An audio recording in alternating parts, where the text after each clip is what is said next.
Adam has arrived. Hey, Maurice and Odie gonna take over like Zach and Cody. Black and Snurdy is the best podcast. Gonna boom like Wile E. Coyote. Gonna meet magic, they move like they hairy. Ain't talking about mental health, no, it's not scary. You know that she coming up with the astrology. Mo got a comic and that's the best policy. Maurice the goat, talking about animation cause you know. Odie she moving wavy like the boat. Watching some movies and she taking notes. Yeah, kick back, listen. Black and Snurdy have risen.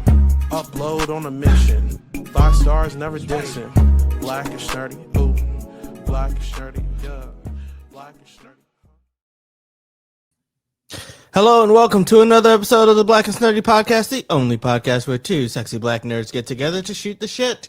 I am Mo, aka Kid Licorish. And I'm Odie. And together we are the aforementioned Snurds here on episode 145 of the Black and Snurdy Podcast.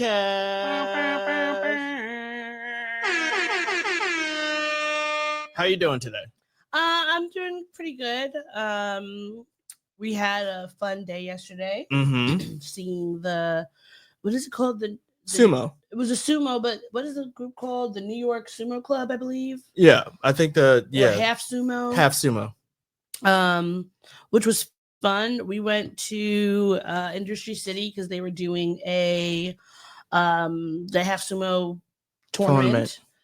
Which was great. I've never seen sumo wrestling like in person. Me neither. So that was getting my first time. A chance to see them like going against each other was really fun. Yeah. And just seeing like the different weight classes and the different styles of bodies that were present. Yeah.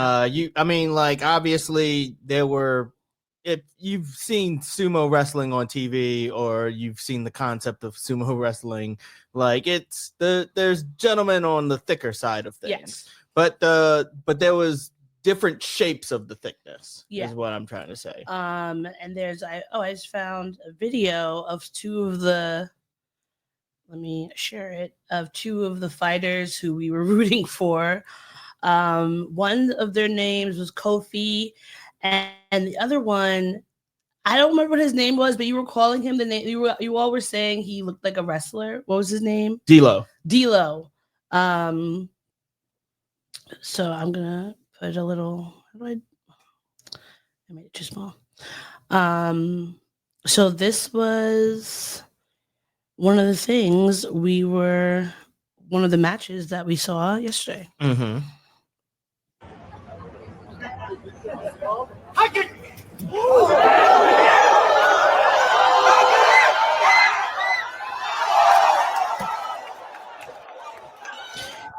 Dilo Brown really took him down.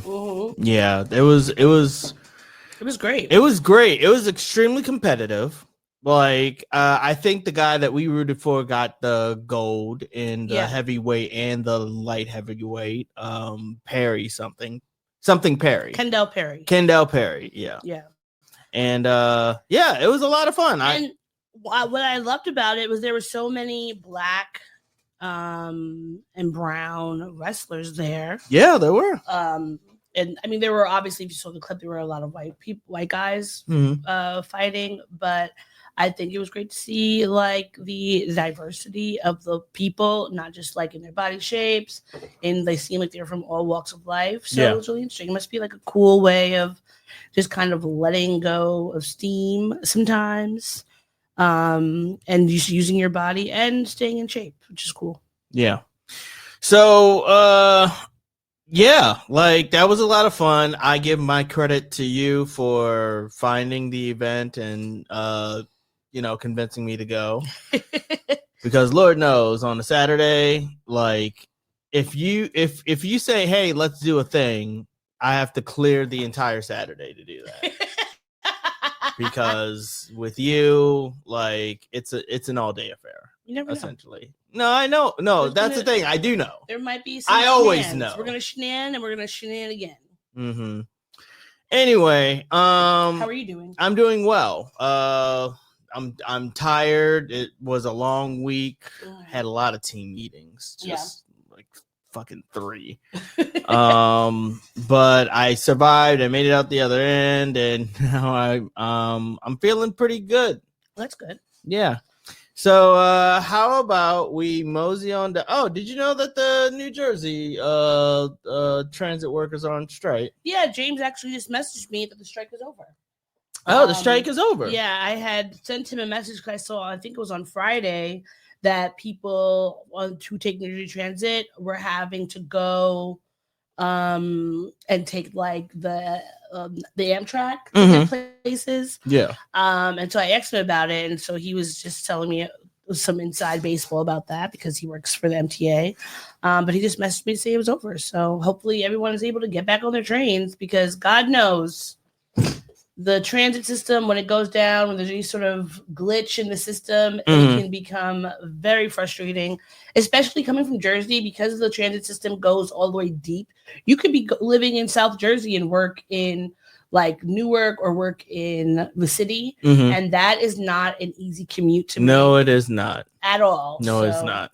No, it's I not. hope that the workers got what they needed and what they wanted, because they're not going to go on strike for no reason. Of course. Nobody goes on strike for no reason. Yeah. Hopefully, they came to an agreement and got exactly what they wanted. What they wanted and what they deserve. Yeah, exactly. Yes. So speaking of, we're gonna jump into our pop culture. Yes, we are. When you want a hot meal without a big deal, what are you gonna pick? Pop topics. All right. Speaking of people getting what they deserve, did you hear about this huge fire in Louisiana that has burnt down the Nottoway plantation? No, I did not hear about that. Well, just for some backstory, it was built in 1859, and it was known as one of the most brutal sugar plantations in the South. From what I know about American history and enslavement, folks who were let's say not necessarily they were up north, but if you were above like Georgia and above, sure, generally hard work, backbreaking work and all that, but people did not want to get sent down to Texas, Louisiana, Mississippi, etc. Right. Because the deep South had the worst kinds of things going on in the plantations. And you can imagine like plantation life was already terrible. You're getting beaten, you're getting starved, you're getting mistreated, etc. But places like the Nottoway plantation were just seen as the worst of the worst. But this past week, I think on Thursday, a fire started, and two employees, they said they saw smoke come out of a room on the second floor. The firefighters came, they were trying to contain it. They were able to contain it for a little bit, but then it just became completely unruly. And I have a quick little news clip for us to watch about that. And I personally, let it burn, burn, let that baby, motherfucker burn. Burn, baby, burn. Comes naturally. Burn. When you're in a place like burn. But I want all of the plantations to burn, especially after watching. It's weird that plantations still exist. Are still a thing, and they're not just like monuments. Obviously, they're not like active plantations. Sometimes.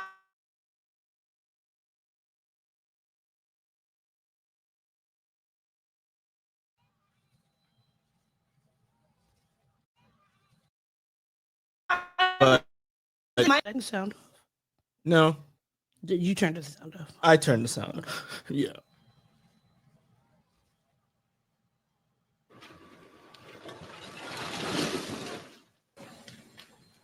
So yeah, this is the plantation. Staff members stated that they had gone into the museum on the second floor and there was smoke. They went in and exited the museum, and at that time, when they returned, the whole room was in flames.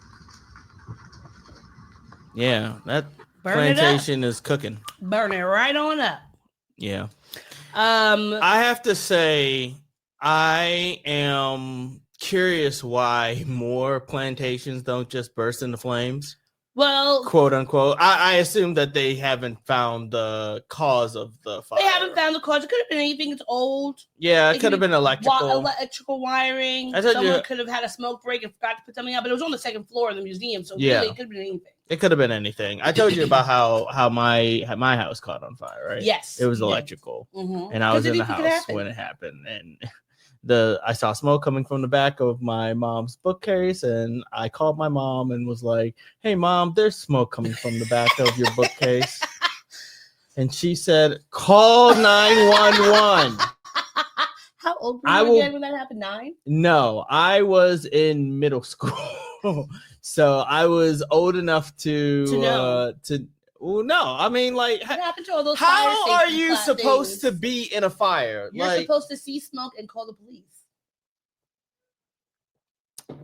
nothing taught me how to do that. You had fire safety in school. I I'm know sure. you did. I'm sure we had They fire took you safety. to the firemen, and you had to go to the thing. They gave you a little But plastic everything, red helmet. but everything is super conceptual. Until it happens. Until it happens. Yeah. You know what I mean? Like, nobody knows what they're going to do in a situation until that situation Well, happens. black folk knew what they were going to do when this happened because this was one of the photos Sure. that I saw online, and I was cackling. That's hilarious. And I saw the woman that's in the red dress. Yeah. I saw her pouring libations on the side of the road Mm-hmm. for the ancestors. And, like, honestly, plantations, I don't think that they should be necessarily all burned down to the ground. Mm-hmm. I think they should be cordoned off the same way concentration camps are. I visited Dachau in Dachau? Munich. No, Dachau. Oh, I thought it was Dachau. That's not how I've ever heard it pronounced, but There's a C in there. yeah, but just because there's a You know. I visited there, and it is completely like everything's memorialized. It's been turned into a big museum. Mhm. You walk around, they have guides and things. You see the doors where it's like the iron gates where people would walk through, and the gas chambers, etc. And it's a very solemn place to be. Even like our tour guide, I remember he had to tell people, like, before we came in, he was like, please do not take selfies around here, because this is not a place where you are showing how much fun you're having. Like, Sure. This is a solemn place. It's basically a big grave. Yeah. So have that respect. But the thing about American plantations, there's only one plantation that I know of that has, even though it's still open, does not allow like weddings, doesn't allow these celebratory things. Yeah, And when I that's found out that people were having weddings at these Ryan plantations was ridiculous. Ryan Right. Reynolds had a wedding at a He plantation? and his wife got married on a plantation. Hmm. And when it came out several years ago, He's Canadian. they had plantations up in Canada too. No, I'm not. I wasn't saying that to give a pass. I was just saying, like, well, like, he's Canadian, so What does Canadian have to? They know about slavery. They had enslaved folks, so they know what a plantation is. There's no. I don't there's no getting know. I don't know around. enough about history, There's because I n- thought for the longest time that when the slaves were escaping to go north, they were escaping to Canada. Enslaved people, because they weren't just slaves. They were enslaved people. Enslaved individuals, yes. They eventually would escape to Canada, because Canada, when France abolished slavery, so did obviously Canada, because it was a French territory. Sure. So they did eventually do that, but they were not free of slaves or Mm. enslaved people. They were not Okay. free of them. So from a certain point, they had them. And even then, the black population in Canada was not nearly, it wasn't like it was like a gold mine for them. They set up communities and things like that Sure. as best they could. Sure. But there were still, racial tensions, segregation, etc. Sure. So he knew, and even still, if you didn't know, you should know, because when you went to the place to visit it, and they said we're called the plantation, they didn't tell you why. Plantation is not just a random term. Like, it does have a specific meaning of like Yes. the place you go for. It's a farming land or whatever. Yeah, But- there's a definition for plantation that is separated from the historical context of it, but unfortunately in America, we know what that when means. you think of plantation, you know what it means. It's just like when you say Pampers, you know exactly you mean diapers. Yes. So when you say plantation, you mean the places where enslaved folks were made to work. I'm looking up the definition. Britannica says a plantation is a usually large estate in a tropical or subtropical region that is cultivated by unskilled or semi-skilled labor under central direction. Now, I know even outside of America, there are plantations, like there's tea plantations, rice plantations, and any of these places, even if they may not have necessarily had slaves or enslaved people, they did have people who were being underpaid and overworked. Can you hit the charger? And I know that in like Kenya, you can go to tea plantations. Sure. And I remember when I wanted to go see like where like the tea is a big deal in Kenya. And when I learned about the tea plantations, that the Kenyans were basically used as slaves on this land to make this tea for the British overseers. Sure. So really, no matter where you are in the word plantation is going to hold some sort of negative connotation. Sure. For unpaid or underpaid labor. But the only plantation I know that in America that does not allow for weddings is the Whitney plantation. And I follow them on social media because I remember when I don't know who. It hasn't been forever. But they, like years ago, they said that they were no longer doing weddings there because it's a place, it's a solemn place of memoriam for those who lived there and died there and worked there, etc. So like I wouldn't want the Whitney plantation to be burnt down because they're there trying to serve a purpose. Sure. But even if this plantation, like I said, it was in the museum. But when, oh man, I found a video of one of the plantation tours they'd done at the Nottoway plantation from at some point within the most recent years. And the way that they were talking about what happened and the enslaved people was very gross and a very much retelling of history, which is not surprising. It was like a revisionist sort of thing. Yeah, it was like, they would. Because I was going to ask you why was it gross? The woman was like, oh well, when someone was being sold, they would try to buy all the family together so they wouldn't be separated. Which is not true. Motherfuckers were not trying to if keep a family. You were buying everybody. It's not because you're trying to be so altruistic and I don't want to separate them. You want more bodies for your work. Yeah. Especially a huge plantation like that. It was one of the largest antebellum plantations. So they knew what they were doing. And so I read on, let's see, I'm trying to find the quote from the owner, whose name is William Daniel Dias.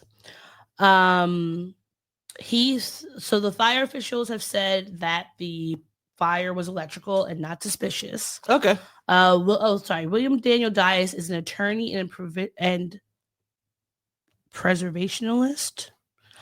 I guess someone who preserves things. Yeah. But he was saying that he wants to rebuild the home. And said that in an article I read that he isn't racist, and that he said, I take this position. We are non-racist people. I'm a lawyer. My wife is a judge, and we believe in equal opportunity rights for everyone, total equality and fairness. My wife and I had nothing to do with slavery, but we recognize the wrongness of it. We are trying to make this a better place. We don't have any interest in left-wing radical stuff. We need to move forward on a positive note here, and we are not going to dwell on past racial injustice. I'm curious how you could not dwell on past racial injustice In a plantation. on a plantation. I mean, that's the one thing about being. I assume that this person is white. Yes. Yes, that's the one thing about whiteness and white people. Like they can sort of pick and choose the history that they like ingratiate into themselves. Like they don't have to be mindful of the past in the way that other people have to, you know, like especially us. Yeah. So like to them, fucking plantation is just a house. It's just a building. It's like, just it's memories, it's history, and it is history. I don't think for them it's history in the sense that it existed for a long time. For us, when we say it's history, we mean that it has a negative connotation to a very sore subject within our relatively not that so long not ago. Far away. Recent, my great-grandfather or great-great-grandfather was enslaved. Yeah. So that's not really that long of a it's not like You know what's sorry. No, continue. My friend Haywood Turnipseed from DC. Shout out to Haywood. No, he was a comedian.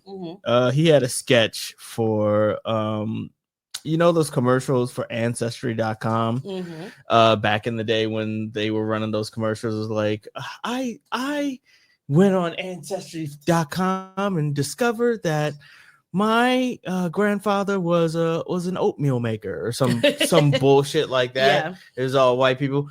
Like he came up with a sketch for where everybody was black and was like, I went on ancestry.com and discovered my great grandfather was a slave. Yeah. And everybody was like, yep, found out he was a slave. Yeah, my great grandmother was a slave.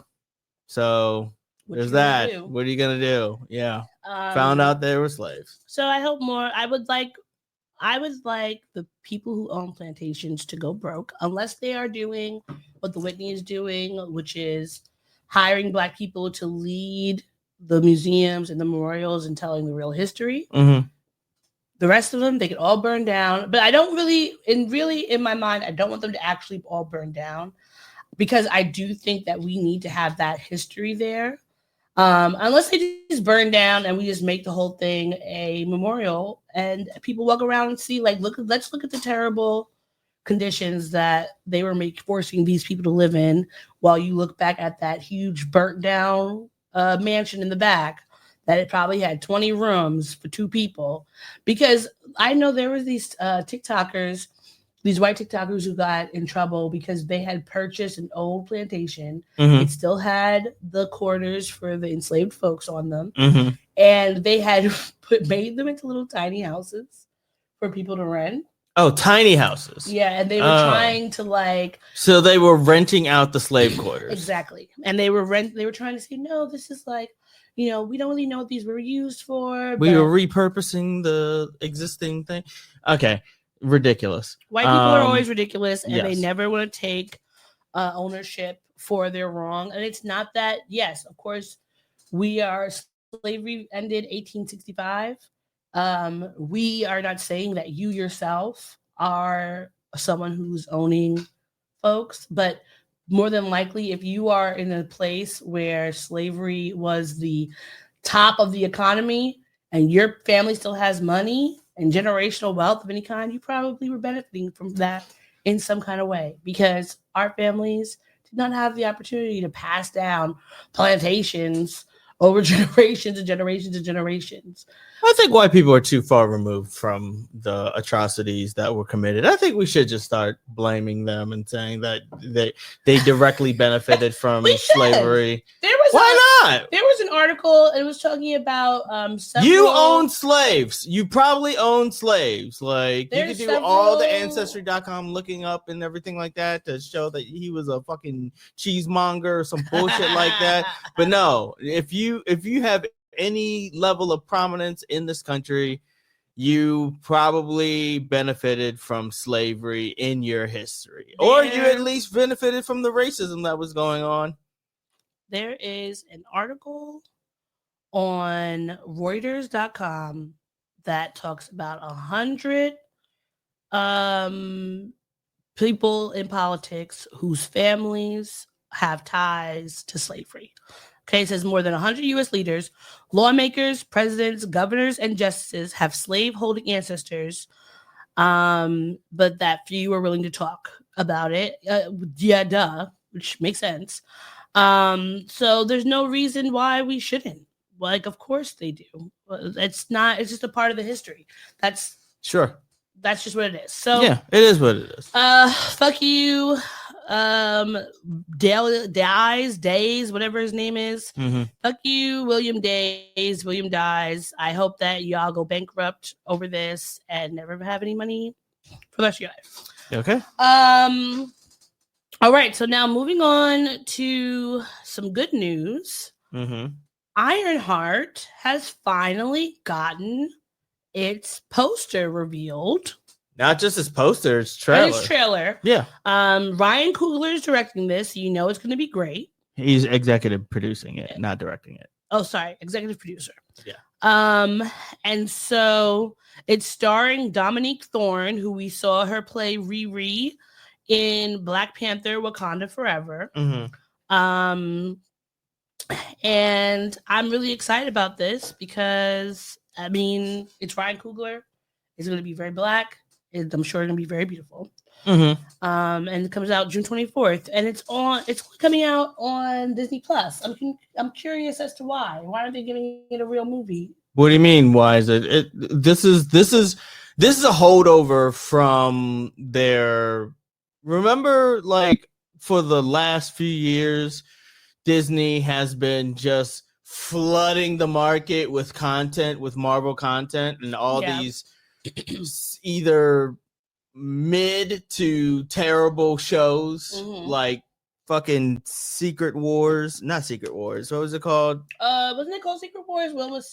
With Samuel Jackson. I think it was called Secret Wars. The aliens? Secret Invasion. Or it's either Secret Wars. Because Secret Wars, I think, is an Avengers movie that's coming out. I think it was called Secret Invasion.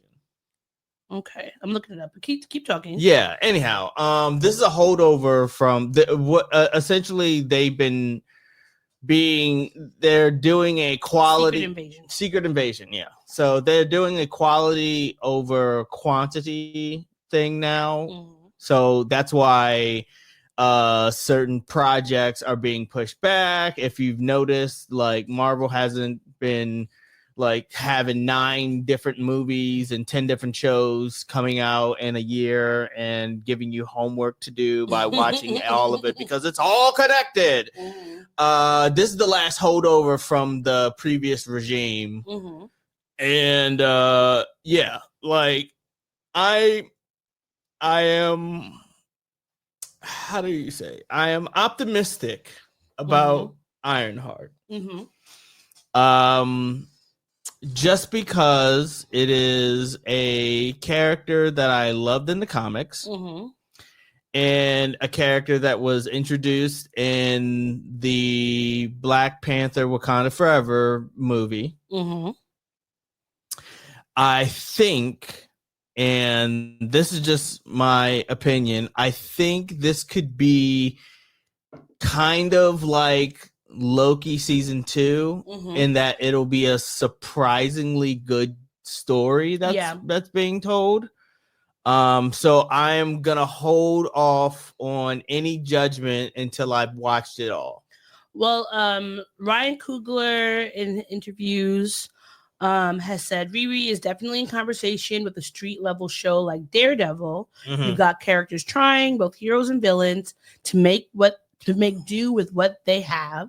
Then you combine that with cosmic Marvel characters who'd be at home in Doctor Strange or WandaVision. That mix of street level Marvel and magical Marvel is a pretty crazy combination. And he did say that the show is going to be set in hometown. It's following the events after Wakanda Forever. Sure. And that, she's come home after spending time in this beautiful black magical place, and is more eager to pursue her dreams, and that her quest entangles her in a dangerous world of science and magic. And he also said that it was very quickly realized that she was her own character in her own lane. There's a difference between Riri and maybe a Captain America or a Black Panther, where a mantle is being passed. This is a character who was obviously influenced by Tony Stark and inspired by him, but she is also very different and doing her own thing. It's this young woman who has this chip on her shoulder and this armored exterior, but inside she's just full of love. If that's not Chicago, I don't know what is. And Anthony Ramos is supposed to be in it. Oh, he is? Yes, he is. So I look forward to seeing that. Look at these beautiful Black people and tell me you don't want to support this show. She looks gorgeous. Yeah. I'm looking forward to it. I wonder who the villain is supposed to be. I haven't watched the trailer fully. Mm-hmm. I've been watching little snippets of it. Sure. But it looks, from the trailers I saw, it looks good. Apparently, there have been a lot of idiots online who are like saying it's going to be terrible and trying to like throw salt on it or whatever bullshit. It's kind of okay. So to be fair, it's a little bit hard to. Like, I am giving it like some grace and being optimistic, but we've been burned a lot in recent years from Marvel and just overall from Disney. You know what I mean? Like, it's not like they're putting out Andors left and right. Yeah. Like, they flooded, like I said, they flooded the market with a bunch of shows. Of varying qualities, like you got like a bunch of She-Hulks and a bunch of Secret Invasions and shit. And if I could find it, I would say the only good thing to come from the movies and the shows. Yeah. What was that? Was that what is it called? I can't find. What are they called? They're called like, it's not tiers. Is it tiers? What are they usually called? What do they break them down into? What? Phases. Yeah. So this is we're currently in what, phase 6, I think. So this is technically supposed to be a phase 4 or 5 project. Like they've been finished recording this thing. This thing has just been sitting on the shelf for a long time waiting Ryan to come Coogler out. said he's glad that it's finally coming out. So everybody's just been waiting. And one thing I'm surprised about when I just see the promotion, they're not really leaning on like Ryan Coogler's name. At least I haven't noticed that. Like I didn't realize. Well, because he's not directing it. Like he's an executive producer. Yeah, but like executive producers aren't like they're not writing the scripts and they're not shooting the project. Yeah, but I think that they're doing more high level like stuff with the project. But having a name like Ryan Coogler is synonymous with having a name like Spielberg or Jordan Peele or something like that, where you know this person puts out great work. And also because Sinners just came out, which was really great. And obviously people are still talking about it. They're cramming themselves into theaters to still see it after all this time. It's getting even more fanfare than Thunderbolts. Yeah. So I would think that to make sure you are promoting this in the best way, you use the names that you can use. Name drop somebody. Like put it out there. Like they do have him doing some interviews. Yeah. But I'm not seeing nearly as much as we could be seeing. Well, when does it come out? June 24th. June 24th. It'll probably ramp up closer towards the date. Have a month. Or like I said, because this is a holdover and they're trying to quickly go into the next phase, they could just be trying to burn this off. Like no big deal. Like drop it. And of course, do like they did with Snow White, where they didn't really promote it. They just put it out there, and then once it was done, they didn't care about moved on. But I think that that's something shitty to do for a show or a movie that has a black cast with a black, even if it's executive producer on it, because people are already not interested in giving black people the benefit of the doubt and saying it's going to be good. So like if this were to crash just because it was Disney's not putting the money behind in marketing, they're going to be looking at it like, oh, look, see, I told you that Black Girl show wasn't going to be good. Because like there are some people I saw online. No, they canceled Moon Girl. Well, they did, which was stupid because it was such a cute show. Yeah. But they were saying like, oh, they're race swapping. It's a DEI hire. When in the comics, when I've looked at the comics, Yeah, Riri. she has never been a white girl. She is, to me, Riri does obviously exist black. in the comics.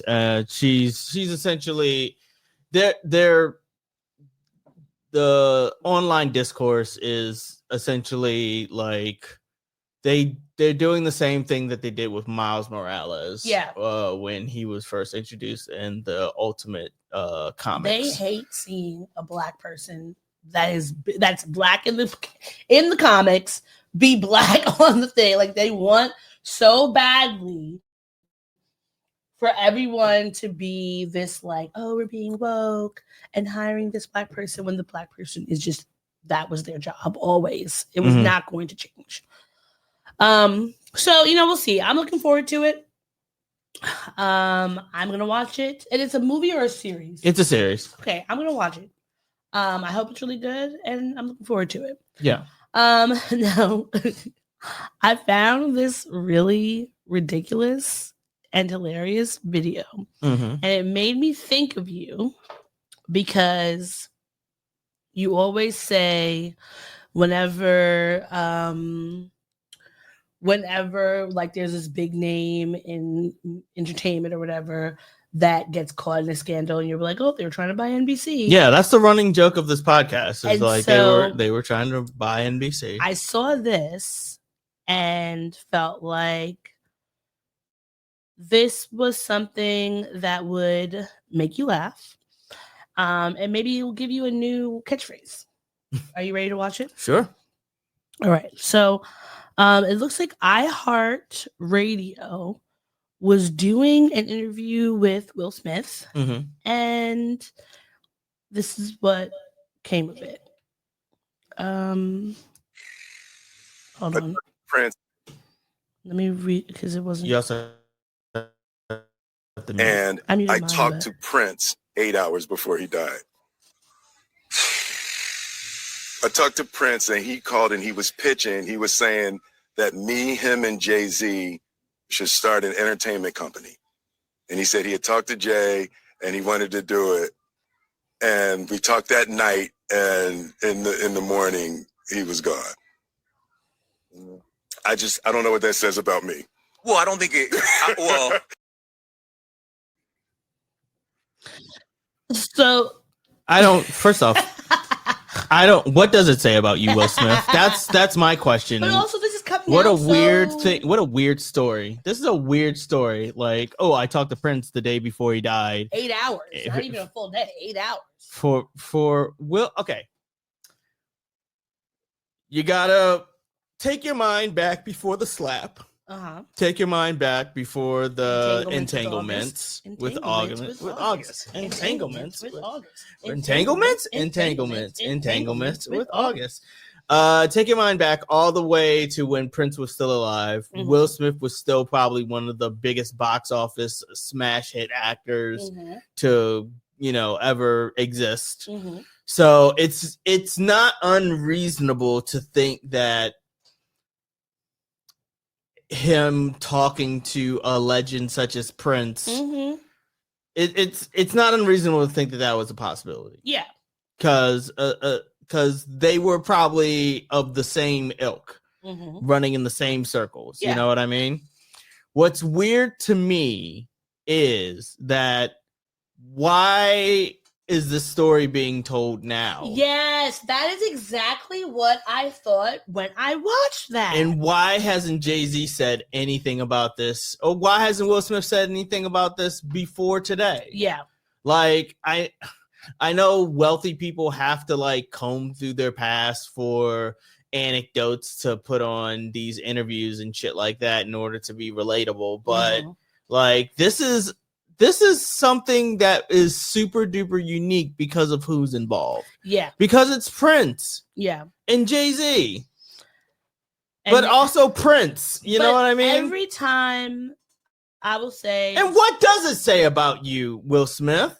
That you're just sitting on these fucking things. Yes, maybe you did hang out with or talk to Prince before he died. But boy, oh boy. What does it say? that used to be a big deal. You used to kind of be a big deal. That's what it says about you. That Prince would sit on a fucking phone call with you. You said for 8 hours? No. It was 8 hours before he died. Oh, 8 hours. Okay, because I'm about to say that's incredible. If anybody was on the phone with Prince for 8 hours, I mean, not surprised. I wouldn't be surprised. We've been on the phone for hours and hours before. If you're talking, you're watching TV. No, we've been on the phone for like maybe an hour. No, we have been on the phone for long. When you're doing stuff around the house, you're chit chatting. It can happen, but I don't think.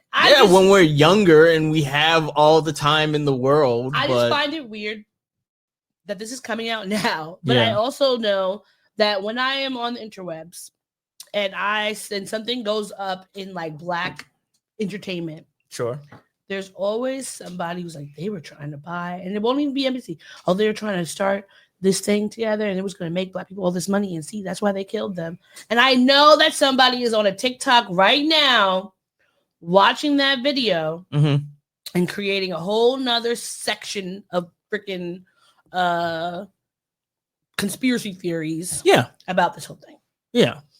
Because I mean the conspiracy theory already exists that like the powers that be took Prince out of the picture because of all the artist shenanigans that he was up to. Like he was into owning his masters and owning his own music and not having fucking his music come out posthumously, or not being a fucking Tupac hologram, So it's not out of the realm of possibility for me, at least, to think that maybe there might have been some, let's say, untoward shenanigans. No, it's never like, oh, this couldn't have happened. But I know that the moment folks saw this video, that they are picking up something out of the little midst of the news and immediately are saying, nope, this is what it was. Well, at the very least, like this level of he was trying to buy NBC is at least more tolerable than most of the jokes that we usually make about someone trying to buy NBC. Usually it's because they were being a creep or a pest or a monster. That's true. This one is just I wonder if trying to buy NBC of Will Smith's memoir, because I haven't heard of this story before. So I'm curious if that's why he brought it up, because I didn't watch the whole Ironheart episode. I just saw that clip and I was just so confused as to why it was coming out now. Yeah, me too. All right. So do you want to talk about first the Brooklyn Bridge crashing, Biden, or the woman who was found alive? Let's do Biden first because that'll be quick. Okay. So unfortunately. Oh, and by the way, that was Will Smith Prince. Sorry, I just realized I didn't have the thing up. Yeah. Okay. So apparently, according to CNN, the former president Joe Biden was diagnosed with an aggressive form of prostate cancer. In a statement made by his personal office today, it said last week President Joe Biden was seen for a new finding of a prostate nodule after experiencing increasing urinary symptoms. On Friday, he was diagnosed with prostate cancer, characterized by a Gleason score of 9, grade group 5, with metastasis to the bone. While this represents a more aggressive form of the disease, the cancer appears to be hormone sensitive, which allows for effective treatment or for effective management. Now, a Dr. Jamin Brambart, who's a urologist and a robotic surgeon with Orlando Health and an assistant professor at the University of Central Florida's College of Medicine, but is not involved in Biden's treatment, said that prostate cancer is very common. As we get older, most men are going to have little cancer cells in them. Mm-hmm. But according to another doctor, Dr. Benjamin Davies, who's also a professor of urologic oncology at the University of Pittsburgh Medical Center, and again, not involved in his case, said a Gleason score of 9 means the most aggressive form of prostate cancer. This, I mean, one of my grandfathers passed away from prostate cancer, so it is very scary. Yes, it is. Especially the older you get, even if it can be, if you can use a form of treatment on it, it's not something that like you don't want to be doing chemo at 30, at 50, at 80. Like it is very destructive to your body. Sure, it is. But I mean, like obviously he, as the former president, he is going to be given the top doctors in this country and around the world. Top flight medical examiners of the world, Craig. So we know he'll be taken care of. Yes. As best as possible. But it is, I mean, that's a shitty news to get out. Yeah, it's unfortunate, but I mean, I look at it as one, it's a reminder for everybody, every man of a certain age to get their prostate checked out. Yeah. You know what I mean? Like go to the doctor, get your prostate checked out. I think I'm probably at the age now where that might be a thing that I need to do too. Yeah. But also like I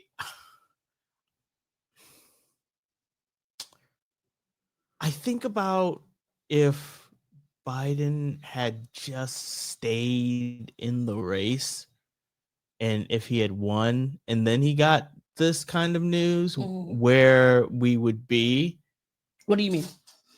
As in, like, where would we be if like our fucking president had cancer? Well, they probably would be large things of mourning and people lighting candles, and then there'd be a lot more folks who were going to get screenings and things like that. When the president gets sick, we haven't had a president of this age, late, like at this elderly age in a very long time. Right. So in general, when a president or the first lady or anyone in the first family gets a sickness, there's usually a big push behind it where they are telling people to go get screened. They're probably going to be free screening booths around different places and stuff like that. So it would be something that was difficult for the country to deal with, as in like you think about the politics of it, the stocks would probably go down a little bit because now other countries would be worried about how we're doing. Most often when leaders of countries are sick, they will not say that because they don't want there to be all this inner turmoil in the political circles. Yeah. They would probably like hide that information or bury that information so that the American people wouldn't have anything to worry about. Yeah. Which is what I'm really hoping is happening with our current president, because he's old. He's old too. He is. I'm sounding like a certain type of person, but like, if anything, like that dude's mental sphere is deteriorating quickly. Never had a mental sphere. All that coke and stuff he's done in his life. Yeah. It wouldn't matter how old he was. He has done so many drugs and various other things that his brain has been degraded. Yeah. So it really does not matter how old he is. He could be 50 years old, and we would have to be like, does he have the mental capacity to lead this country, especially because he's an idiot? But surprisingly, he didn't say anything foolish. He put a post up on the True Social that he's on, saying like he and Melania give out their warmest condolences or their thoughts and prayers with them or whatever. I'm sure his secretary or someone wrote that. Because I'm very surprised that he would actually say something that wasn't terrible. But this is, I mean, we all say fuck cancer, regardless of who gets it. Yeah, it's always fuck cancer. Cancer is a terrible, terrible disease. Yes, it is. You are fortunate enough if you have money and connections that even with cancer, you can hopefully elongate, like have enough treatments to elongate your life and be able to have a good quality of life. But his son Beau Biden, the one that was the Iraq war veteran, Sure. he died of brain cancer in 2015. And then that's when Biden established the Cancer Moonshot Initiative when he was vice president to end cancer as we know it. So he had said Biden had said last August, we're mobilizing the whole country effort to cut American cancer deaths in half by 2025 years and boost support for patients and their families. I'm confident in our capacity to do that. I know we can, but it's not just personal.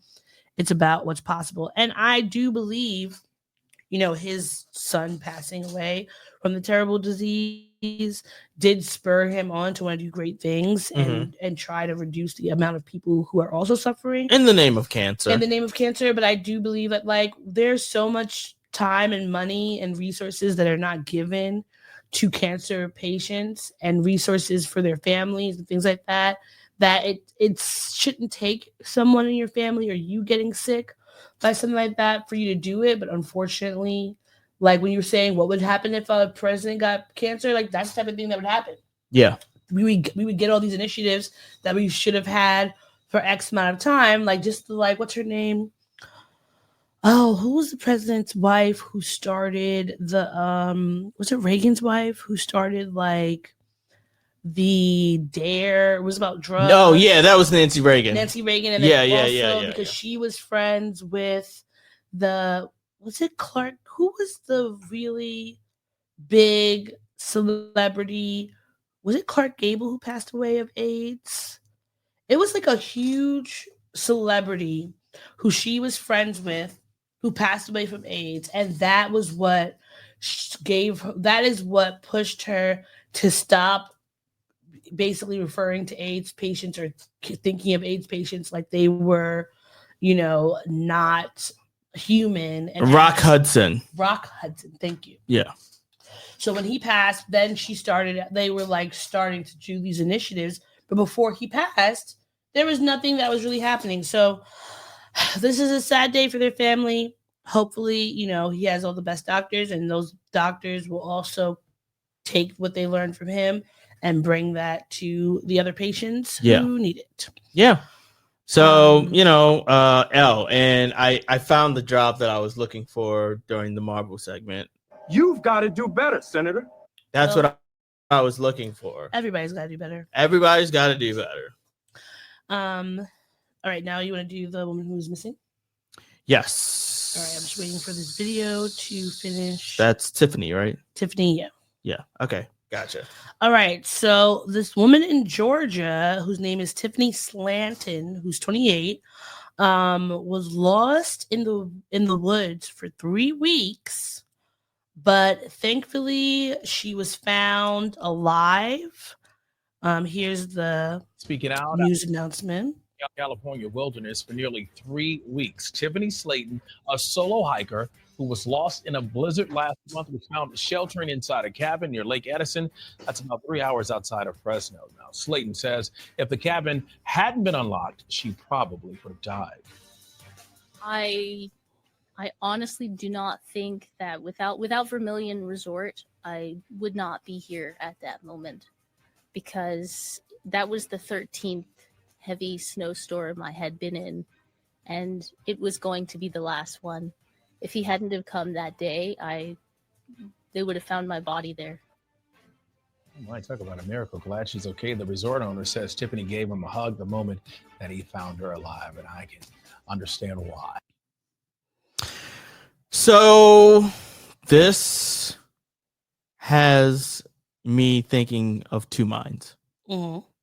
The first mind is it's great that she was found. It's great that she survived a harrowing story of survival. The other side of me is this is why I don't do hiking or go to the mountains or do any of that shit. Just if anything can occur. She said this is her 13th snowstorm. It was her 13th. It was her 13th snowstorm there during that 3 weeks. She said that There were 13 snowstorms in the span of a week. In 3 weeks, she was going for 3 weeks. 3 weeks. She said Jesus, during that's a lot her of 3 storms. weeks trying to get back, had been a recent avalanche, so she was unable to get to the main road. She couldn't reach 911 because there was no cell service. She had to fight off animals. She survived. She was surviving on leeks like the vegetables and boiled snow, hiking peaks up to 11,000 feet high, and she suffered through 13 heavy snowstorms. That's insane. You know, she had been on a 3-day solo camping trip that turned into, unfortunately, this 3-week ordeal. But I mean, I don't think this shouldn't stop people from hiking or being, doing the great outdoors.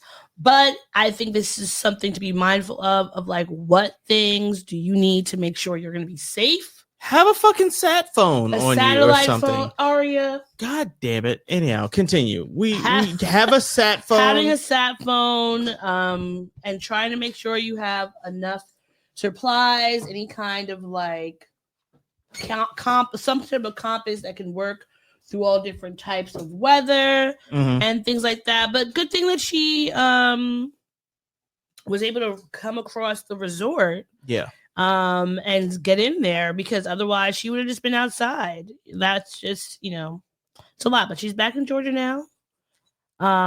And she's gonna recover. She's recovering.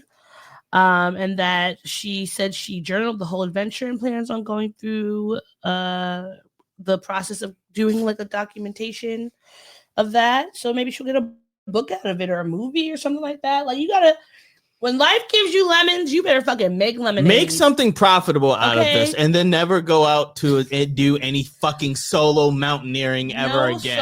I think that's solo is a lot. Insane.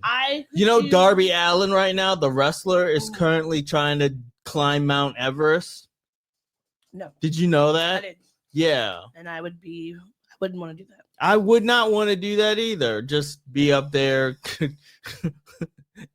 just climbing over all of the corpses of those motherfuckers who thought that they could do it. Yeah, and so often they think they can. And what happens? Oh, you can't. Nope. Yeah. You couldn't do it. You should have just stayed home. Climbing Mount Everest. And ate your food. Mountaineering. Ridiculous. All right. So in other random sad weird news, today there was a boat crash at the Brooklyn Bridge. Yeah, a boat crashed into the Brooklyn Bridge. I was at work and I saw this on the news, and we even got a question about like, oh, how will this affect things? And we had to be like, this doesn't affect anything. Ew. What? Oh, yeah. No, that's disgusting. That is disgusting. Terrible. Anyhow, we're for those y'all who are just listening to this. She's looking for photos of the Brooklyn Bridge crash, and apparently there's a man has his penis almost out on Twitter talking about this is what the Brooklyn Bridge boat crashed into. His ugly ass. Anyway. Yeah. His dick. Yeah, that's the whole emphasis of that photo. Anyway. It crashed into his junk. Can we be prepared and recognize what's happening right now? Yeah, I'm waiting. I'm ready. So this Mexican Navy ship, I hope I don't mispronounce this, Cuauhtomic, crashed into the Brooklyn Bridge after losing power today. 2 people were killed, 17 people were injured. At the time of the crash, sailors were on the ship's 3 masts, which snapped and partially collapsed when they hit the bridge. The Cuauhtomic is a training vessel with a 147-foot mast and was stopping in New York but headed to Iceland. So I found a video of the Cuauhtomic. Maybe it is Cuauhtomic. Sounds like it's a Mayan word. Mm-hmm. So this is a video. Of course, Mayor Adams is there, fudging it up. As we live in this world, so much of I fucking digital for why us, can't we high-speed just internet allows people to have a very clear picture of watch us and a very clear video out is there important to being our brand. an And that's ad, why we and have you special can't even internet. freaking skip it? Yeah, of course you can't skip it because they know that this is. Here we go. First, thank God that as of this time, the 277 passengers that were on board this Mexican vessel, they all were removed. We have 19 total injuries, 4 serious injuries at this time. We have been in communication with Mexican authorities, and we're joined by the ambassador of Mexico, who's here as well. He immediately reached out, and we were able to collaborate. We want to thank him for responding. I'm going to have our chief of operation give you an overview of what we have thus far, and then we will hear from the ambassador from Mexico. Chief? So I'm really surprised Adams didn't have a shirt that said "Si se puede" or something on it, because he's always pulling stunts like that. So one of the cadets that was killed was America Yamilet Sanchez. Let me get her picture up for you. She was only 20 years old, so it's very sad. Beautiful young woman. I'm sure she was very excited to be, on this. It's like this is like a fun part of work. This is like when you have people come in for the day, you're just hanging out, you're not really having to do anything. Like, this is supposed to be fun, exciting, and then this happens. So. But who's to blame in all of this? Well, the thing is, it's the power went out. So the power went out on the boat, and they just kept going forward. Yeah, just like what happened with the one in Baltimore. I do remember the one in Baltimore. And then now this clip was what made me annoyed. This is a clip of people who are at the pier at the Brooklyn Bridge Park. Because if you've been to the Brooklyn Bridge Park before, you know that people come around, you're right under the Brooklyn Bridge, it looks fun, it's nice, it's beautiful, and all that. But this pissed me off. People are watching the ship crash into the bridge. But they're still standing there while the boat is careening towards the pier. What? Like, what are you doing? Move! Those two idiots there at the freaking pier, like, you're laughing and giggling as a boat is clearly in trouble. And you're not doing anything to like move yourself out of the way. And this is why the aliens won't talk to us, because they see how fucking stupid we are. Like a bunch of dodo birds waiting to jump off the cliff. To be fair, we wouldn't have gotten this footage. We did get this footage. You could get the footage standing further back on the pier. They are literally people. The person who was shooting this definitely wasn't that far back.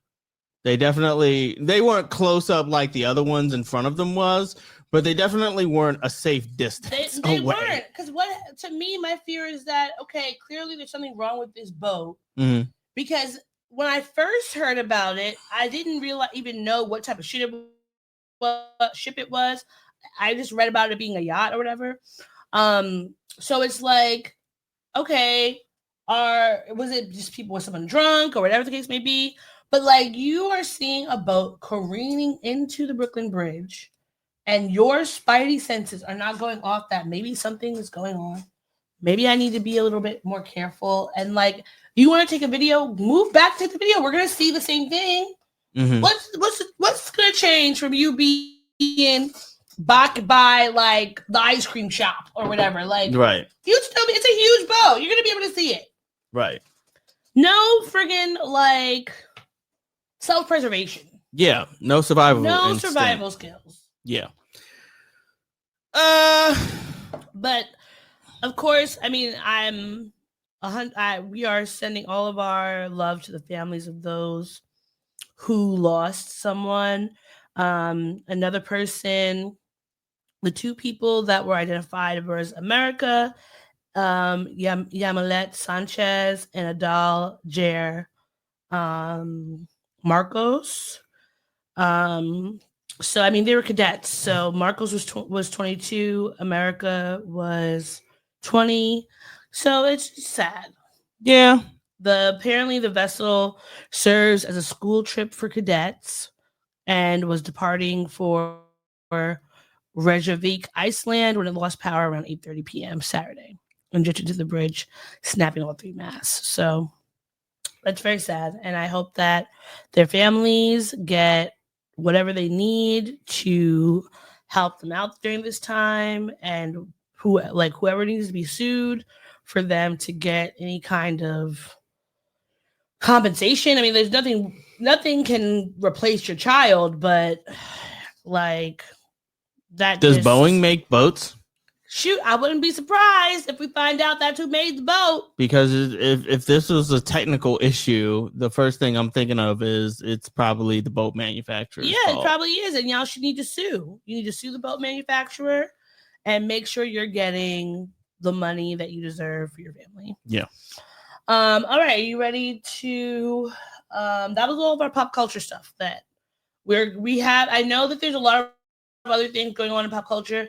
The Diddy trial's happening right now. We're not going to talk about that just yet because we want to wait for us to get all the news. Yeah. From it. So it's a lot. It's a very sad, traumatizing, just disgusting situation. Mm-hmm. So reading that every week and staying at I'm trying to stay up to date, but it's just very difficult to read through everything constantly. So we're just gonna wait until everything comes out, and then we'll talk about it. Yeah. But we are sending all of our love to Cassie and everyone who's testified against him, also to his daughters, because they were walking out of the court during some of the testimony. So it's just a very terrible, unfortunate situation. Yeah. Which we'll have more on once it's all finished. But now let's go into the things that pissed us off and made us happy in our mental health check-in. But before you do that, can you pause because I want to get some more juice. Let's get into our gripes. Bring it! What? We gripe it. We're not griping anywhere else. We gripe it. This safe space for us to share. We gripe it. We ain't griping anywhere else. We gripe it. So what is on your mind that is upsetting you, annoying you, pissing you off, making you mad? Some things. So the first one is FAMU is slated to have a new president. Mm-hmm. Let me just share this article I was reading about her real quick. Mm-hmm. So her name is Marva Johnson. And the Tallahassee Democrat says that she's been selected to be the 13th president following a 2-4 vote by the Board of the Trustees. She's sparked controversy because she's perceived to have right-wing political ties and a lack of academic experience. The Board of Trustees approved a salary range of $450,000 to $750,000. And she'll have to be confirmed by the Florida Board of Governors. So folks have not been happy about this. So this article is talking about Will Packer, who was slamming their choice because apparently she's backed by MAGA. Mm-hmm. And I've seen, what's his name? Oh, what is the name of the black man who was on the Daily Show? Trevor Noah. No. Roy Wood Jr. Roy Wood Jr., who I believe he might. Oh, hold on. Why is it saying my iPad, my iPhones? Is that going to change the audio? No, right? No, it's all here.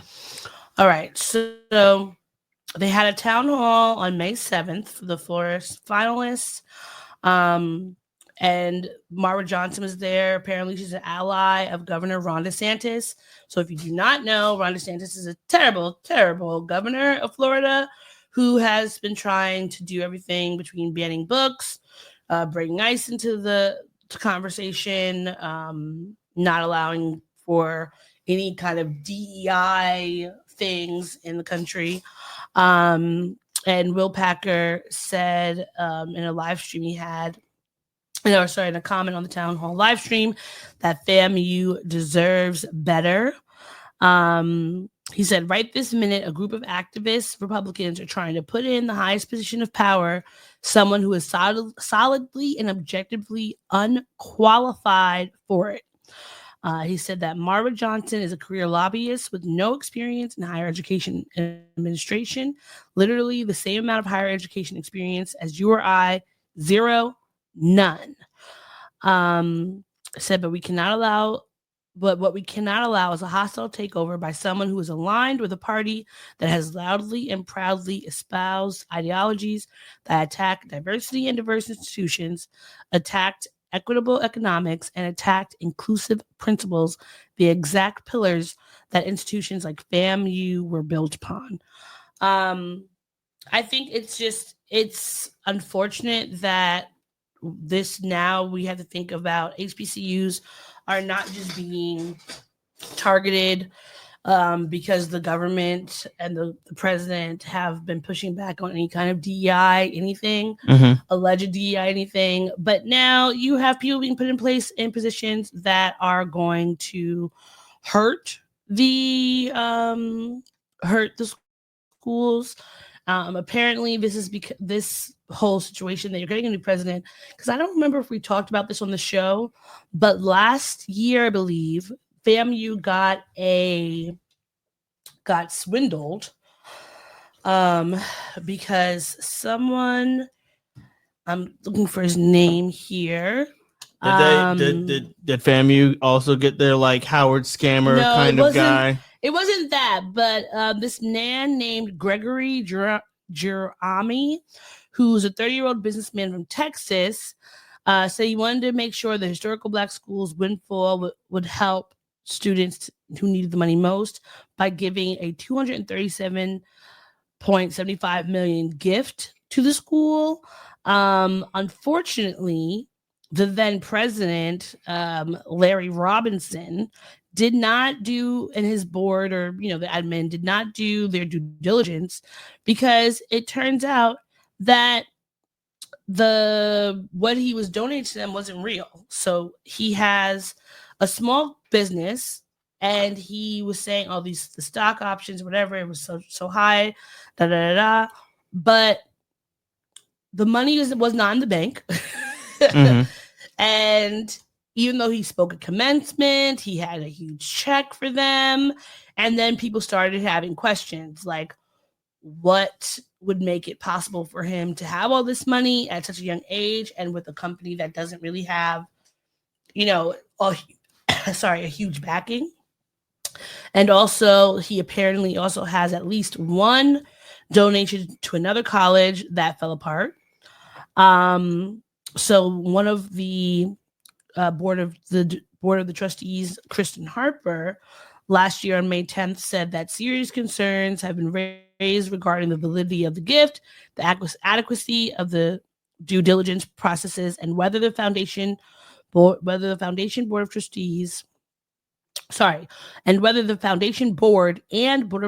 have been provided ample oversight opportunity. So they no longer had the money, and then everything kind of spiraled out of control, and they were looking for, and then they went and we're looking for a new president. So because of that situation, they started looking for this new president. This person's now tapped for that. And it's just really shitty that, HBCU and all the students who are going there for the HBCU experience might get swindled by someone who seems to be very buddy-buddy with the far right and MAGA folks. And these institutions have been around for, most HBCUs have at least been around for at least 100 years. Because how old is Howard now? 120, I think. I'm not the best person to know. At least 100 years, because I know we had our centennial. I think our centennial was it last year, this past year, or the one before? Because that's when everyone was trying to go. Because we had our 10 year in 2022, and then I think it was either 23 or 24. It might have been our centennial, but either way, it's just shitty that people will try to come in and take over things that they have no business taking over. Yeah. And the second thing that has been pissing me off, there is a mother in Georgia. Her name is Adriana Smith. She is brain dead and in the hospital on life support. And she's also pregnant. I believe she was between 6 and 9 weeks pregnant when, unfortunately, she went to the hospital.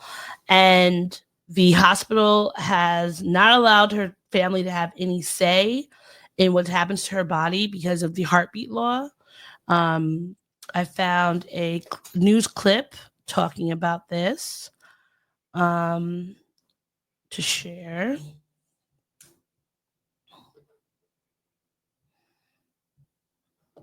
Mother lies brain dead in a hospital room, being kept alive only because she's pregnant. So her case is now raising a lot of new questions about Georgia's controversial heartbeat law. Adriana Smith's family says they've been forced to wait without a voice while doctors try to keep her body functioning long enough to deliver her baby. 11 Alive's Cody Alcorn is live outside of Emory Midtown, where Adriana was just moved hours ago. Cody, what have you learned about what's going on here?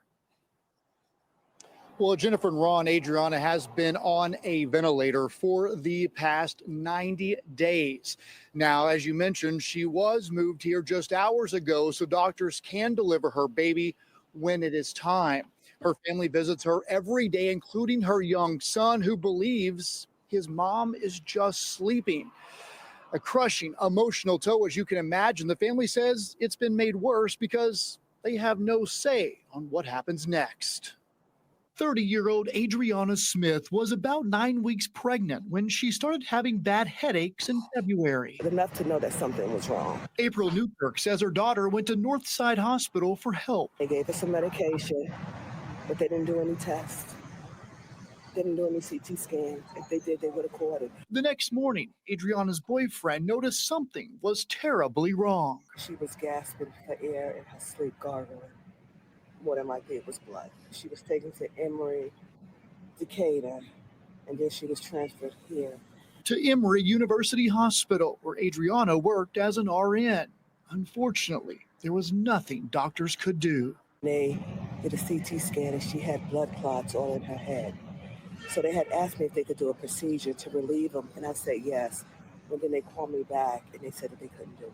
Doctors declared Adriana brain dead. So I feel as if somebody dropped the ball at the hospitals, and her boyfriend asked, please keep her. If she was kept at the hospital, we wouldn't be here. Because of Georgia's heartbeat bill, which bans abortions after a fetal heartbeat is detected, her family says they weren't given any say in what happens next. It's torture for me. I come here and I see my daughter breathing by the ventilator, but she's not there. And I'm touching her. And she has a son who I bring to see her. Now, 21 weeks pregnant, her baby's health uncertain. She's pregnant with my grandson, but my grandson may be blind, may not be able to walk, wheelchair bound. We don't know if he'll live once she has him. A situation she says no one should be forced into. It should have been left up to the family because I'm in my 50s, her dad is in his 50s, so we're going to have the responsibility with her partner to raise her sons. you know.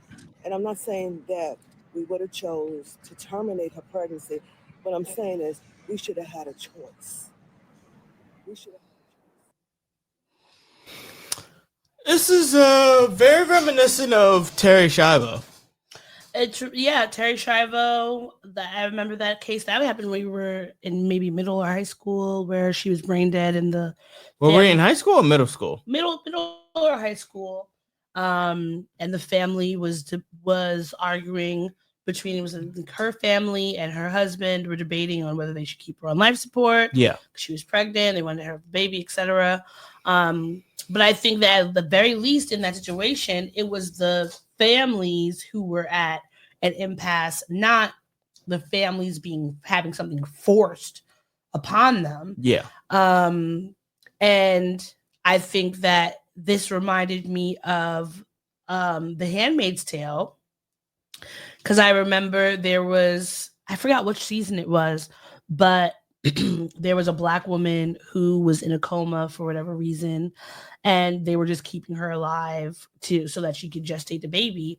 But it's not, people think like, oh, because the baby's in there and she's breathing, that it means, oh, okay, this baby's going to turn out great. But no, we do not know that. And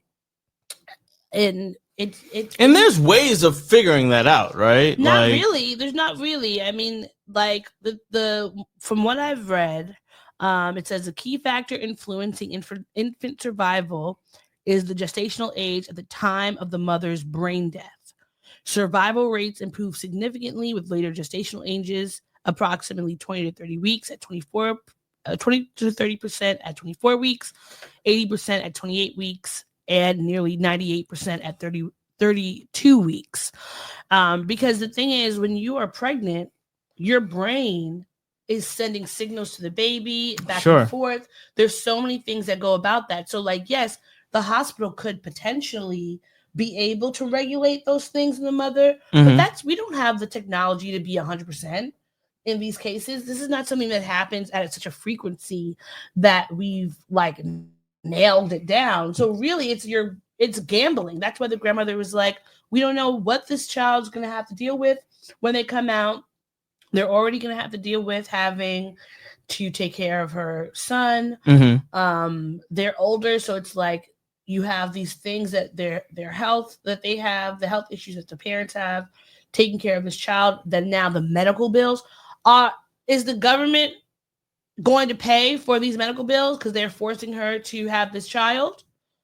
That could come out in a variety of ways. And not to say just because your child is going to come out with any sort of medical complications that they should not be born, but you should be given the ability to say whether that's a risk you want to take. Right. It shouldn't be anybody forcing that upon you, especially when we know that there's so many things that could go wrong, and there's nobody who is going to be with that family when this baby's born to help them financially, emotionally, or any of that, physically to help them with this child. The child could come out any number of ways, and they're not going to be there for support to assist them in any way, shape, or form.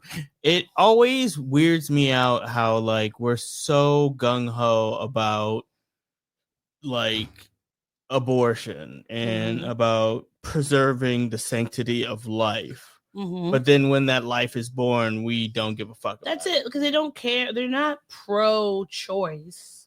They're not pro-life. They're just pro-birth.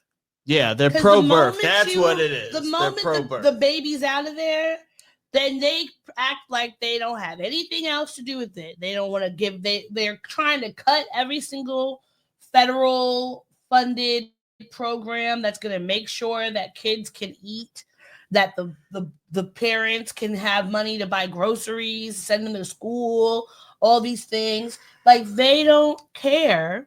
You just want to say, oh, we brought this child into the world. But are you giving any sort of brain power to what happens once the child is out there? No. You don't care.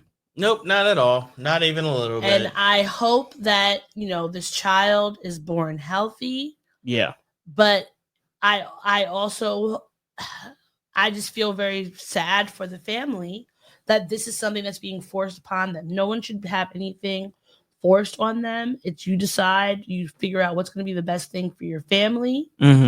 And go from there, because she was only 9 weeks, so that's such a short period of time of all the things that baby needs. That's so short. Like, and how many weeks until? Usually, it's like between 36 and 40 weeks, I believe. So she has several months to be. Yeah, in the there are hospital. months. They are months apart from delivering this baby, and like they're not even halfway there. It's not even like some other cases when they, like, from the article I read. If you're like 5 months and something happens, that's only like a few months that you have to be be in a coma or whatever. But like brain death is not even the same as being in a coma, because you are literally brain dead. That means there's nothing going on. Your brain is not able to regulate anything. It's a very different thing versus someone being in a coma where they just can't come out of it, but things are still moving. She is literally a mannequin that's being strapped up in a hospital bed with wires coming out of her. And I'm very curious of the impact that will have on her baby, because people don't realize everything that happens to the mother while she's pregnant is happening to that child. Yes. Is this child going to come out very nervous and frantic or whatever because they're constantly being like in a space that's loud and noisy? There's no rest. She's not talking to the baby. Like, what are they doing to make sure that this child's gestation is as happy and healthy as it can be, even without their mother being there? We have no ways of knowing how that's going to come out. And it's at this point, it's just the luck of the draw. So I hope that people raise money for this family and help them out as much as they can. And, rest in peace to Adriana. I'm sure that wherever she is not wanting her family or her children to be going through this type of distress. But again, the powers that be are just saying, fuck women, who cares? And fuck the caregivers. There's no heart or empathy or sympathy being put into these situations. So that's pissing off. What about you?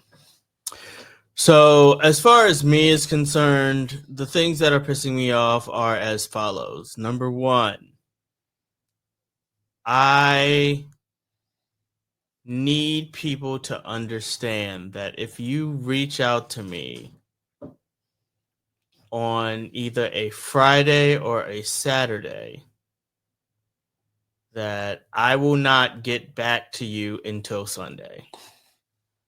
Because Friday and I'm specifically talking to people at work, I am off on Friday and Saturday. Those are my days off. That is it for me. So do not expect me to follow up with you come Friday if you message me or something like that, or Saturday immediately. No, you're getting a message Sunday morning when I make it into the office at 8:00. That is the earliest that you will get a message back from me. So stop doing it. Next. I want, and this actually might be my last one. I want people to stop with the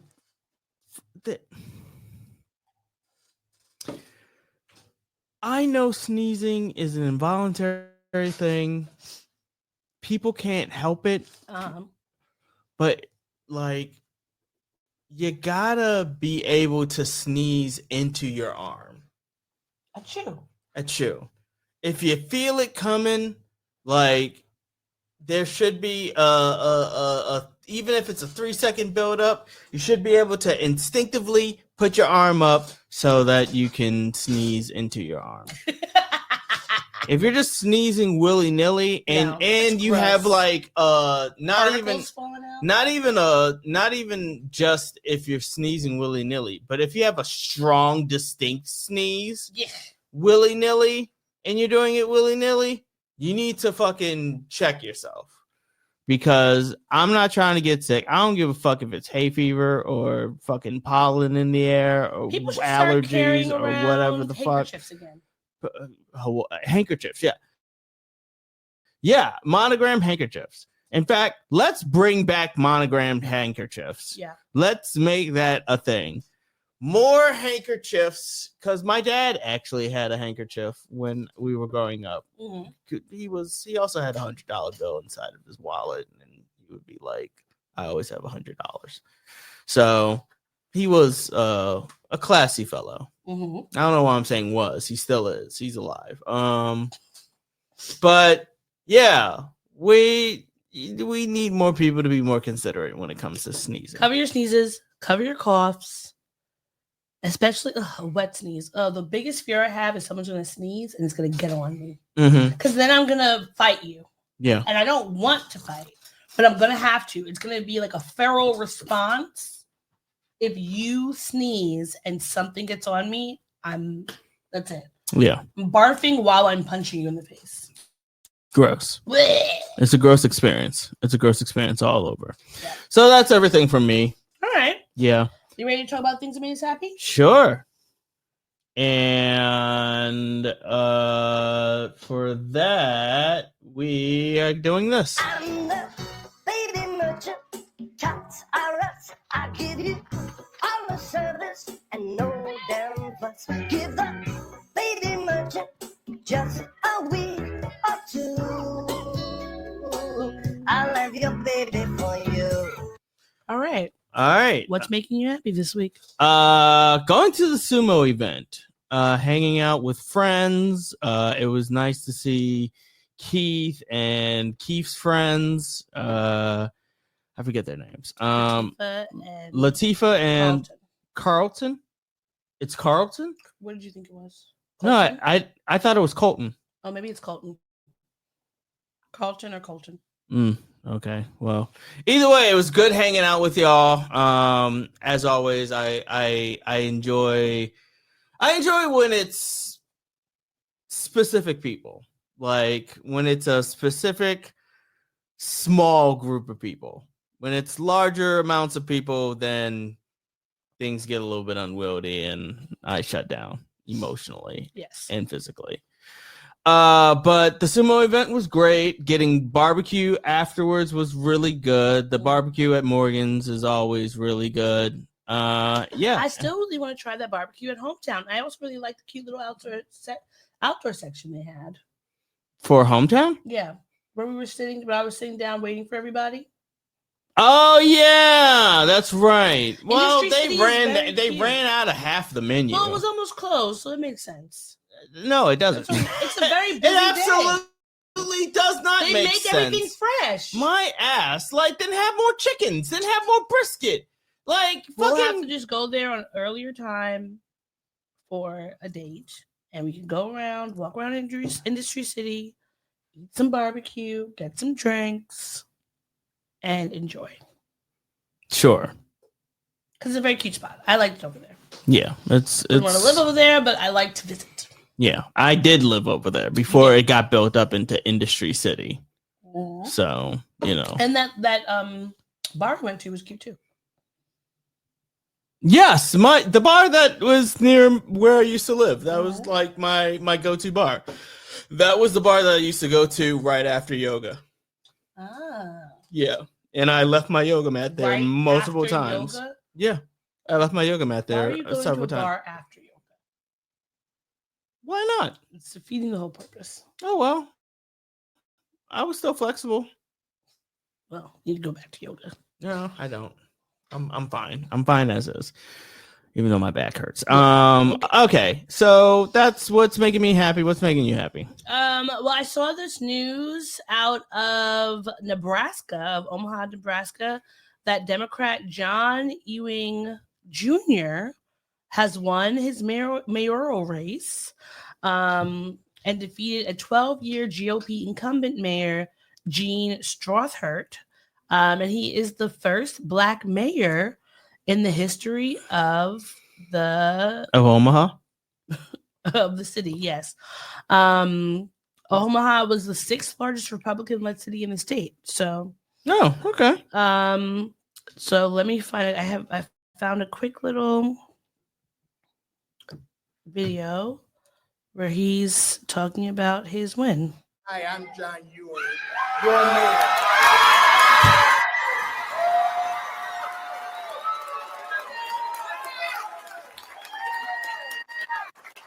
I don't know if that's his wife behind him, but she kind of looks like Tiffany Pollard's mom. Before I go forward with my prepared remarks, I have to tell you all a story because he's standing right here in front of me.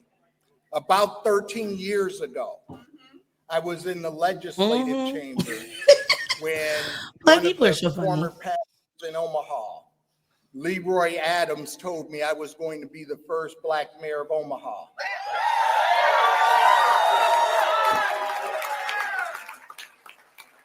I then came down the escalator, and Pastor Cedric Perkins, who's standing right here in front of us, said, "You're going to be the first Black mayor of Omaha."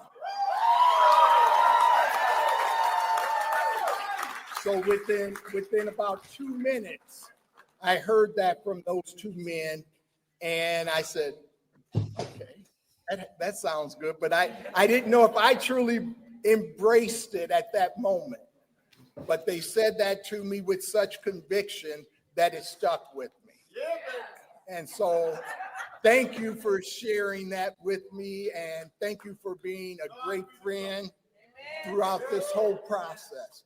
Tonight, we embark on a new chapter.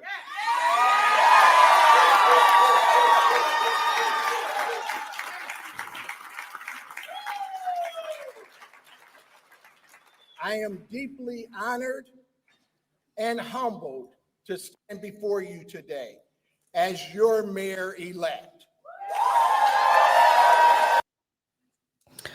Well, congratulations to you, Mr. Mayor.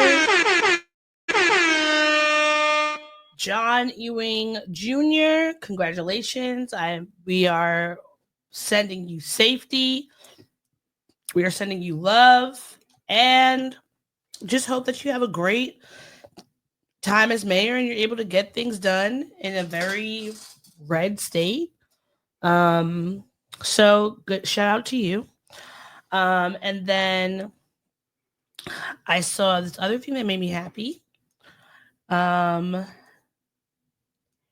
So, obviously I love anytime I see Black people doing things, especially when I see nerdy Black people having joy. Sure. So I saw this video on Facebook and I thought it was just beautiful. So apparently the boy in this video really loves the Berserk manga. Thank you.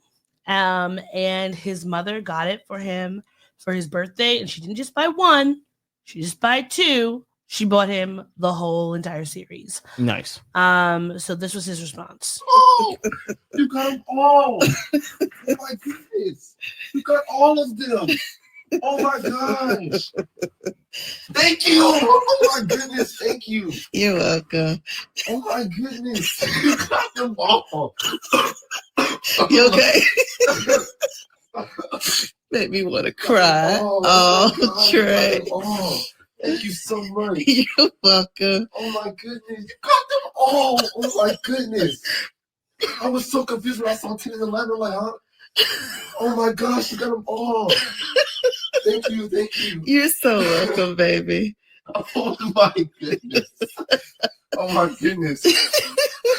You're making me cry, Trey. Thank you. You're welcome. Thank you. Oh, happy birthday, baby. Thank you. You're welcome. Happy birthday, Trey. Happy birthday. And that is a great gift to give somebody who is I often want to start my manga collection, but I'm secretly hoping to move into a different place so that I can. Secretly. Well, no, it's not a secret that I want to move into a different place. But what is a secret is that as much as I love anime, I have not started my manga collection of works yet because I'm waiting to get into another apartment that has the space for it. I don't, no offense, but I don't want to mix up my books with your books. I want my own manga section to be like its own thing. Okay, segregation. Yeah, I'm gonna segregate my manga from your books. Because Lord knows I can't find any of my books in your fucking bookcase. It's there by theme and alphabetical order. So there's no theme and alphabetical order. Is it fiction? Is it nonfiction? Is it speculative fiction? Is it historical fiction? It all is categorized amazingly. And if Dewey Decimal wasn't a really racist human, I'm sure he would say, "Good job."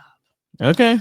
Well, congratulations to that mama for knowing her son and going all out for him his birthday. I read that the books are $50 a pop.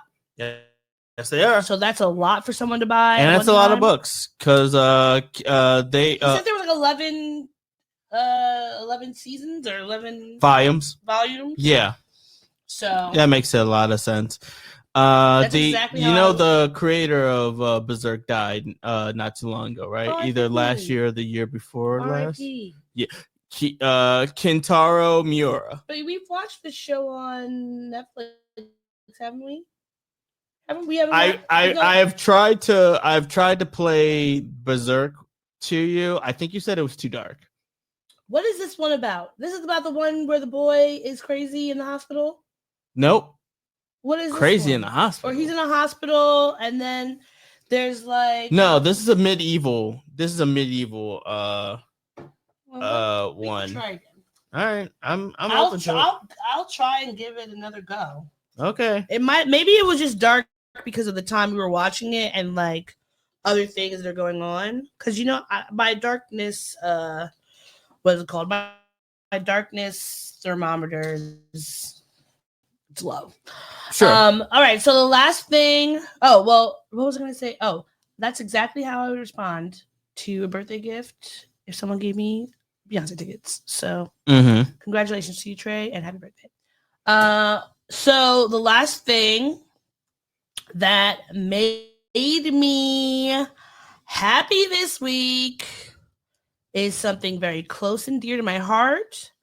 Something that I will pray for that happens fully.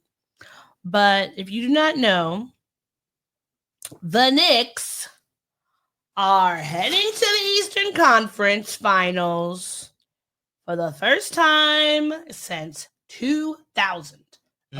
Okay. I was 11, maybe at this point, if I was 10 years old the last time that happened. That's crazy. And I like this NBA on NBA Clutch Points put this little image together, and it says that back then it was Ewing versus Reggie. I wonder if the mayor from Omaha is related to Patrick Ewing. It could be possible. They could, or maybe their families have the same slave owner, because Ewing is not a popular name. It is not a normalized How many people? I've never name. even heard of more than one person named Ewing. You're absolutely right. I have not heard of a cluster of people known by the Ewing name. Just saying. It's possible. Yeah, it's possible. Pretty sure that's a quick Google search. Well, Google it. Google it. Me right now? Google it.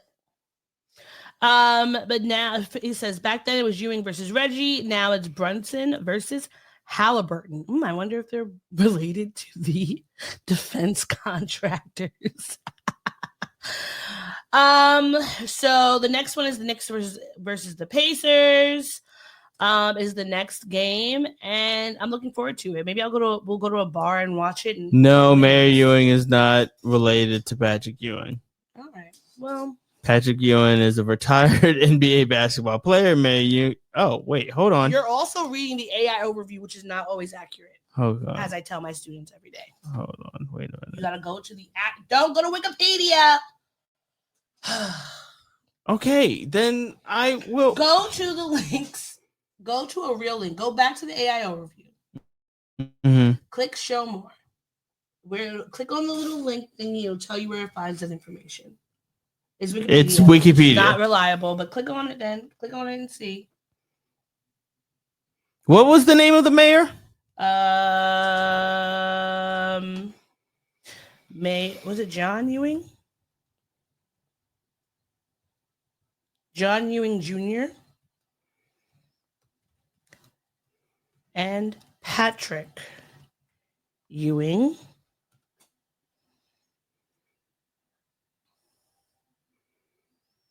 It might be.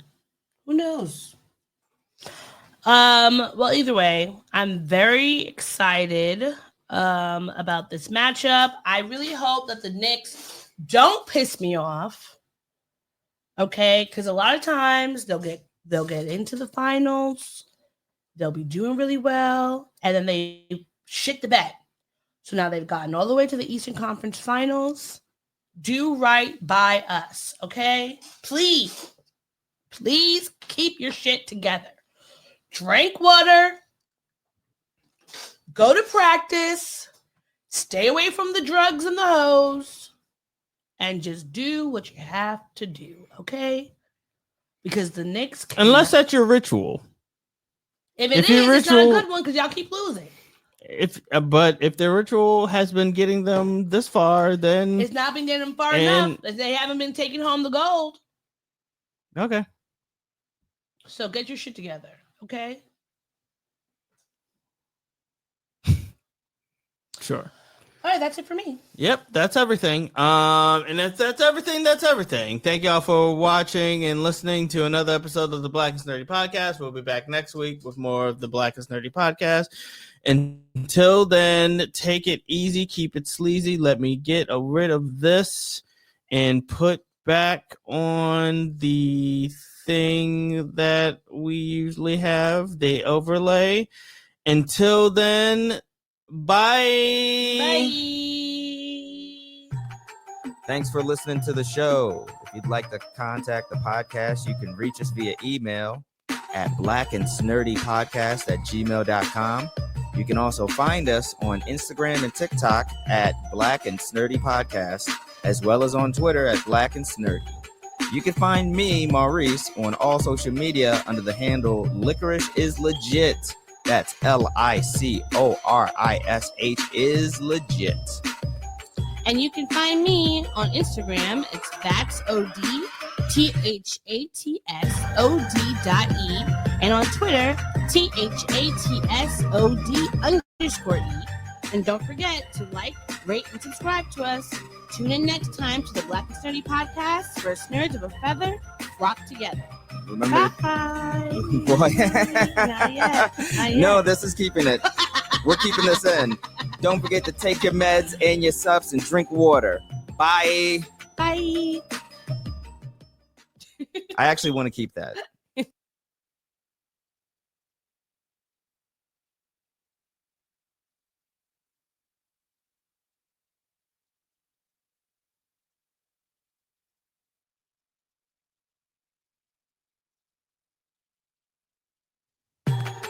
Thanks for listening to the show. If you'd like to contact the podcast, you can reach us via email at blackandsnerdypodcast@gmail.com. You can also find us on Instagram and TikTok at Black and Snurdy Podcast, as well as on Twitter at Black and Snurdy. You can find me, Maurice, on all social media under the handle Licorish is Legit. That's LICORISH is legit. And you can find me on Instagram. It's ThatsOD, THATSOD.E. And on Twitter, THATSOD_E. And don't forget to like, rate, and subscribe to us.